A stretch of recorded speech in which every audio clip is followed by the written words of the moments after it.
Hello and नमस्ते सबैजनालाई। आज चाहिँ मैले आफ्नो लागि एउटा गिफ्ट किनेको छु, विच इज दिस लजिटेकको G512 कार्बन भन्ने किबोर्ड। मैले चाहिँ यो किबोर्ड धेरै अगाडिदेखि नै मलाई लिन मन लागिरहेको थियो। I want this keyboard from a very long time, but केही कारणले गर्दाखेरि अब पुरानै किबोर्ड भइरहेछ नि भन्ने भएर चाहिँ मैले लिइरहेको थिइनँ। तर अचानक के भयो मलाई जस यो किबोर्ड लिन मन लाग्यो, मैले लिएँ। एन्ड फिचर्सहरूको कुरा गर्दाखेरि त यो personalize lighting for each individual key, हरेक इन्डिभिजुअल कीमा आफूलाई मन परेको लाइट चाहिँ राख्न मिल्छ।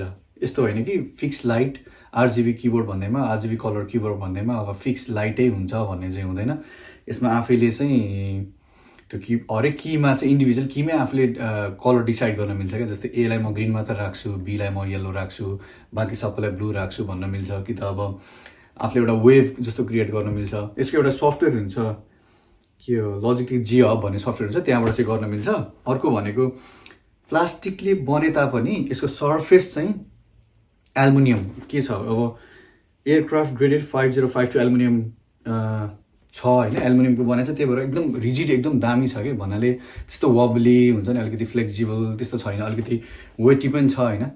मलाई चाहिँ am a very big fan of mechanical keyboard. अब योभन्दा अगाडि मैले केमार्टबाट एउटा सानो, अब फुल किबोर्ड पनि थिएन, त्यो त सानो थियो होइन, त्यो किबोर्ड युज गरिरहेको थिएँ। अहिले यो चाहिँ फुल फ्लेक्स किबोर्ड लिएर आएको छु, विच इज गुड। अहिले म अनबक्सिङ गरेर त देखाइहाल्छु।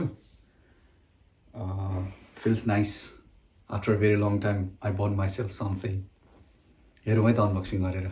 सो अब यहाँबाट खुल्नु है त।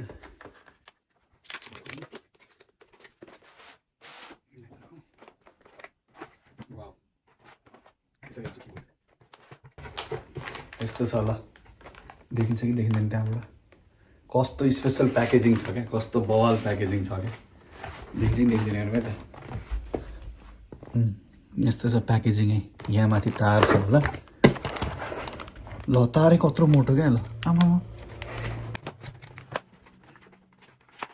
कस्तो बवाल तार क्या। यो दुईवटा छ यसको चाहिँ, एउटा यो चाहिँ किबोर्डको लागि, एउटा यो चाहिँ डाइरेक्ट युएसबी छिराउनु मिल्छ यसको पछाडि होइन। के छ यो त के न, सानो लिफलेट छ होइन। यो किबोर्ड कसरी चलाउने भनेर सिकाएको होला।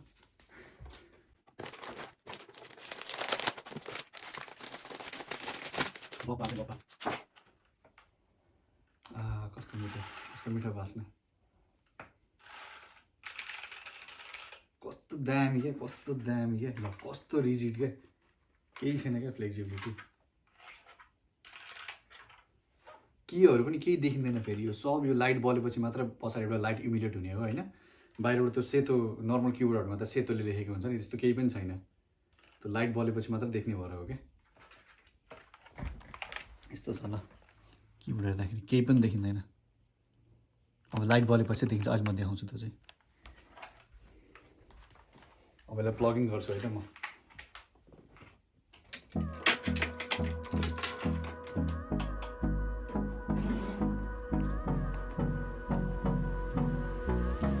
कीबोर्ड तो बब्बाले देखिन्छ क्या। It looks really amazing, really amazing and feels amazing as well.